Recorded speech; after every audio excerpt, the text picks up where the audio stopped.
Setelah melompat dari kapal pesiar untuk berenang, sekelompok turis tiba-tiba menyadari bahwa mereka lupa menurunkan tangga dan terjebak di perairan terbuka. Akankah mereka dapat bertahan dan selamat?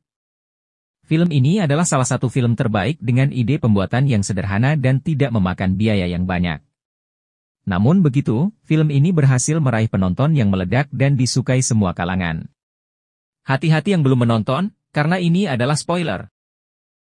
Di awal cerita, kita diperkenalkan pada sekelompok sahabat, Zack, Lauren, Amy dan pacarnya yang bernama Danny. Mereka melakukan perjalanan bersama, bersenang-senang, dan merekam petualangan mereka di depan kamera. Karena mabuk, Danny mengambil kameranya dan mulai berputar-putar dengan kamera tersebut, yang menyebabkan dia kehilangan keseimbangan dan jatuh dari tebing. Dia keluar dengan memar ringan dan kembali ke teman-temannya yang ketakutan. 5 tahun berlalu. Amy dan suaminya yang bernama James, dan putri kecil mereka, Sarah, pergi ke Mexico City untuk merayakan ulang tahun Zack yang ke-30, yang dirayakan di atas kapal pesiar baru milik Danny. Di tengah perjalanan, mereka disalib oleh Zack dan Lauren yang mengendarai sepeda motor. Seluruh rombongan tiba di sebuah klub kapal pesiar, di mana kapal pesiar tersebut diparkir. Amy adalah satu-satunya dari teman-temannya yang mengenakan jaket pelampung, dan meluangkan waktu untuk mendekati kapal pesiar. Karena setelah ayah Amy tenggelam saat berlayar bersama, ia mengalami hidrofobia. Dengan dukungan suaminya, Amy berhasil mengatasi dirinya sendiri dan naik ke atas dek. Teman-temannya melihat sekeliling kapal pesiar dan menemukan Danny di kabin dalam pelukan pacarnya, Michelle. Kelompok itu mengangkat layar dan berangkat. Zack dan Lauren bertanya kepada Danny bagaimana dia bisa mendapatkan uang untuk membeli kapal seperti itu, tapi dia tertawa dan mengelak menjawab. Amy dan James menidurkan putri mereka, dan meninggalkan radio di kabinnya untuk didengar saat dia bangun. Pesta berlangsung meriah, para sahabat itu minum-minum, menari dan bersenang-senang. Michelle menawarkan mereka untuk berenang di bawah sinar matahari. Mereka dengan senang hati menerima dan menyelam ke dalam air. Amy tetap berada di kapal bersama Danny, dan mereka pergi ke kabin untuk memeriksa bayi Sarah. Danny mengaku pada mantan kekasihnya bahwa dia juga ingin punya anak, dan menyesal telah menjadi orang yang brengsek di masa lalu. Amy senang dengan suaminya, jadi dia mempersingkat percakapan yang canggung, dan menyarankan Danny untuk kembali ke dek. Di laut, para sahabat bersenang-senang. Zack mengambil kerang dari dasar laut dan memberikannya kepada Lauren. Michelle menggoda James. Amy berjalan di geladak bersama Danny dan mengaku bahwa ia membenci fobianya, dan takut hal itu akan menular pada Sarah. Dengan penuh kemanjaan, Danny meraih Amy dalam pelukannya, dan tanpa mendengarkan tangisan histerisnya, ia memaksa Amy melompat ke dalam air bersamanya.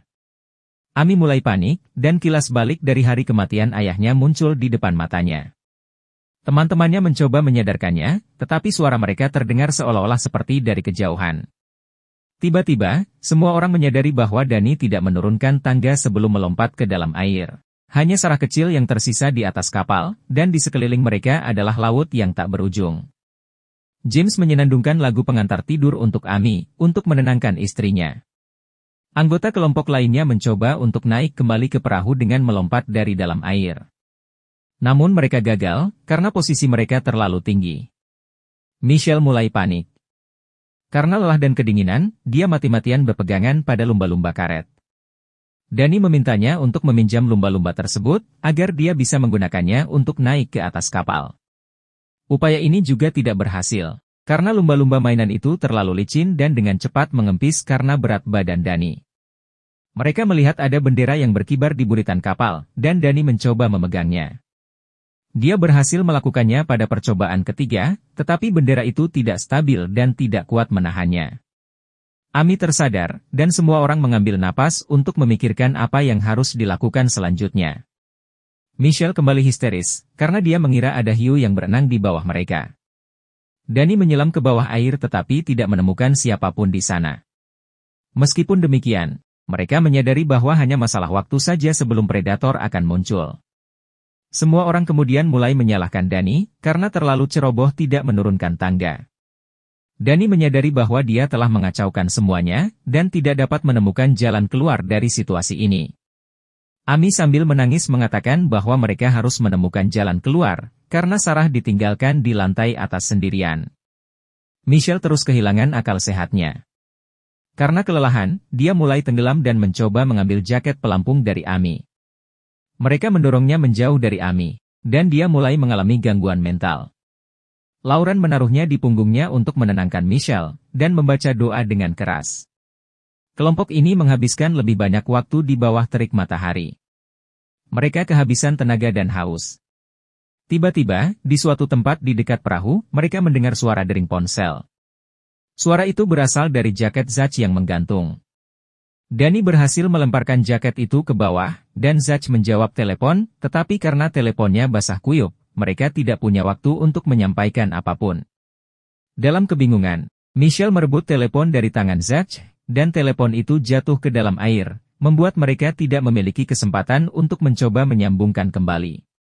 Danny menyarankan ide penyelamatan baru, yaitu melepaskan semua pakaian mereka untuk membuat tali yang akan dimelemparkannya ke kapal. Pada titik ini, mereka melihat sebuah perahu melaju melewati mereka dengan kecepatan tinggi. Teman-temannya berusaha keras untuk memberi isyarat kepada para penumpang, tetapi mereka tidak mengerti keadaan mereka dan melambaikan tangan sebagai tanggapan saat mereka lewat. Mereka harus kembali ke rencana Danny. Dengan menggunakan pisau yang mereka temukan di jaket Zach, mereka memotong pakaian menjadi beberapa bagian dan merajut tali. James bertanya kepada Danny apakah mungkin untuk mencapai perahu dari bawah, tetapi dia juga tidak tahu. Jadi dia memeriksa perahu itu sendiri, dan dengan mengambil pisau dari teman-temannya, dia menyelam ke bawah air. Sementara itu, kelompok tersebut berhasil melemparkan tali sempak ke atas kapal, dan sekarang Zach mencoba menggunakannya untuk memanjat. Upaya ini juga terbukti sia-sia, talinya putus, dan Zach jatuh kembali ke dalam air. James juga dihantui oleh kegagalan. Karena selama penyelaman, dia secara tidak sengaja kehilangan pisaunya. Untuk menyelamatkan pisau yang tenggelam, dia berenang terlalu dalam dan menabrak bagian bawah perahu saat naik ke atas permukaan. James berenang keluar, dan Lauren memeriksanya. Darah dari telinganya menunjukkan bahwa ia mengalami cedera kepala, dan harus segera dibawa ke dokter. Ini menjadi pilihan terakhir bagi Zach, dan dia memutuskan untuk menggunakan metode penyelamatan yang lebih drastis. Dia mengambil pisau dari James dan mulai menusuk sisi perahu untuk menggunakannya naik ke atas. Danny bergegas menghampiri temannya dengan histeris dan mencoba menghentikannya, karena dia tidak ingin temannya merusak perahu. Selama pertengkaran itu, Danny tidak sengaja menusuk perut Zach. Situasi menjadi tidak terkendali. Dari radio terdengar tangisan histeris Sarah, yang sudah terbangun dan tidak melihat orang tuanya. Karena lukanya yang parah dan kurangnya perhatian medis, Zach perlahan-lahan meninggal secara menyakitkan. Michelle menjauh dari kelompok, dan kehilangan kekuatannya karena kelelahan, hingga akhirnya jatuh pingsan. Danny mencoba menyelamatkannya, tetapi menyadari bahwa sudah terlambat. Sambil mendengus dan terengah-engah, Zach mencoba membuat lelucon. Dia mengingat perjalanan mereka 5 tahun yang lalu, dan berharap Danny membawa kamera kali ini. Kenangan terakhirnya adalah Lauren, dia ingat betapa cantiknya dia saat terakhir kali mereka bertemu. Setelah kata-kata itu, Zach terdiam, dan tubuhnya lemas di pelukan Lauren. Lauren pun mulai terisak histeris. Keadaan pun semakin parah, saat James mulai bergejolak dan memaki Danny. Dia menyerang Danny dan menuduhnya lebih menghargai perahu daripada nyawa teman-temannya. Amy mencoba menenangkan suaminya, namun dia semakin marah karena istrinya membela mantan kekasihnya. Perlakuan James yang tiba-tiba membuatnya mulai muntah. Danny mengakui kepada teman-temannya bahwa dia berbohong kepada mereka tentang kapal pesiar dan situasi keuangannya. Ternyata, Danny dengan seenaknya meminjam kapal pesiar tersebut dari bosnya, dan dia sebenarnya bekerja sebagai penjaga kapal. Dia menyamar sebagai pemilik kapal untuk memikat gadis-gadis cantik seperti Michelle. Dia ingin menyombongkan diri kepada teman-teman lamanya, tentang kehidupan mewahnya agar mereka tidak mengira bahwa dia adalah orang yang susah. Itulah mengapa dia tidak ingin goresan pisau itu tertinggal di kapal pesiarnya, namun sekarang, sahabatnya sudah meninggal. Danny mulai menyadari apa yang telah dilakukannya salah, dan mulai menangis. Lauren mengaku bahwa ia jatuh cinta pada Zach, namun tidak pernah sempat mengatakannya. Amy meyakinkan sahabatnya untuk mengikhlaskan mayatnya. Setelah beberapa jam berlalu di laut lepas, membuat mereka semua kelelahan. Mereka semua menjaga keseimbangan di atas air, dan mengingat kembali momen-momen dalam hidup mereka. Kondisi James semakin memburuk, dan dia mulai mengomel. Lauren, yang tidak tahan dengan situasi ini, mengucapkan selamat tinggal kepada teman-temannya dan berenang menjauh, berharap bisa sampai ke pantai dan meminta bantuan. Sarah kecil terus menangis. Amy mencoba berteriak kepadanya melalui radio, tetapi bayinya tidak kunjung tenang. Dia ingat ide Zach untuk naik ke kapal dengan membawa pisau, dan hendak menyelam ke dalam air untuk menemukannya. Danny menghentikannya, dan masuk ke dalam air sendiri untuk menebus kesalahannya pada rekan-rekannya. Hari mulai gelap. Amy ditinggalkan sendirian di atas air bersama James. James mulai pingsan secara berkala, dan memberitahu istrinya bahwa dia lelah dan sakit kepala. Hujan mulai turun, dan James meninggal dengan tenang. Amy berteriak, putus asa karena telah kehilangan suaminya. Danny mendengar tangisannya, tetapi dia terus menyelam ke dalam air untuk menemukan pisau untuk menyelamatkan mereka. Malam hari pun tiba. Akhirnya Amy menerima kematian suaminya, dengan melepaskan tubuhnya. Saat mengucapkan selamat tinggal, dia menyenandungkan lagu pengantar tidur, yang mereka nyanyikan untuk menidurkan putrinya. Danny muncul dari dalam air, menjerit kesakitan. Lengannya kram, dan Amy berbagi rompi dengannya untuk membantunya berenang ke perahu. Sementara itu, badai semakin kuat, dan peluang untuk bertahan hidup dalam kondisi seperti itu sangat tipis.